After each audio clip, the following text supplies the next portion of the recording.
अनेक महिन्यापासून गटारी भुयारी ड्रेनेज लाईनच्या चेंबरमधून अत्यंत घाण गटारीचे पाणी परिसरातील लोकांच्या घरात शिरत असून वेळोवेळी बहुजन हक्क अभियान संघटनेचे कार्याध्यक्ष मोहन थळंगे यांनी महानगरपालिका भुयारी गटारीचे अधिकारी शिपाली दिलपाक व भुयारी गटारी साफ करण्याचे ठेका दिलेले ठेकेदार जुबेर इनामदार यांना बाळशियोगी नगर, शिवगंगानगर, म्हेत्रे वस्ती येथील ब्लॉक झालेले चेंबर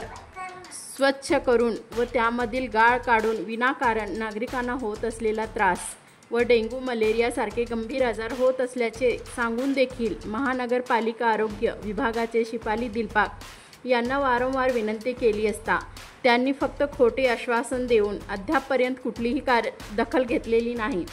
तसेच विभागीय अधिकारी झोन क्रमांक 5 बाबरसाहेब यांना देखील विनंती केली असून परिसरातील नागरिकांना लहान मुलांना डेंग्यू मलेरिया सारखे गंभीर आजार होत असल्याचे सांगून देखील आपल्या कर्तव्याचा आपल्या पदाचा गैरवापर करून त्यांनी उडवाउडवीचे उत्तरे देऊन नागरिकांना होत असलेले त्रास व पसरलेले घाणीचे साम्राज्य यावर महानगरपालिका आयुक्त